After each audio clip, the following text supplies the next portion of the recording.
An ocean floor volcanic eruption near the Kermadec Islands north of New Zealand several weeks ago has set the scene for another massive migration of marine organisms across the Pacific.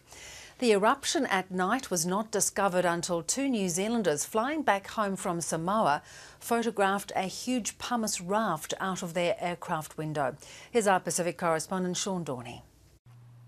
Dr Scott Bryan from the Queensland University of Technology was contacted by the New Zealanders after publishing a paper on pumice rafts. The raft is moving across the ocean. It's being dispersed and moved around by the wind. This is an image taken by the New Zealand Air Force flyover of the pumice raft. You're starting to see the stringers and windrows of the pumice being smeared out. Dr Bryan's team studied in depth an earlier eruption near Tonga in 2006.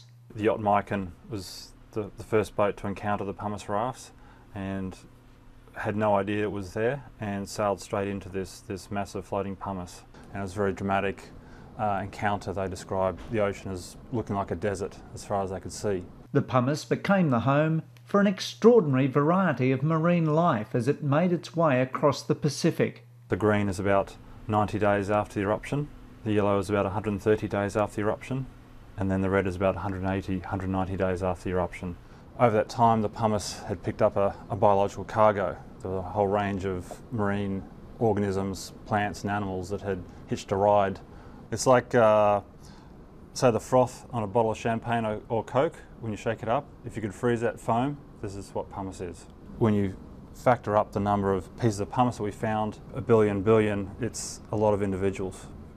And here we have some very large mature goose barnacles, a large mollusk, and there's a little anemone hiding here on the left. The age of the coral gives an indication where it might have joined the voyage. This was collected in December 2007 from the Gold Coast, and based on the trajectory a year before would have placed it close to around New Caledonia.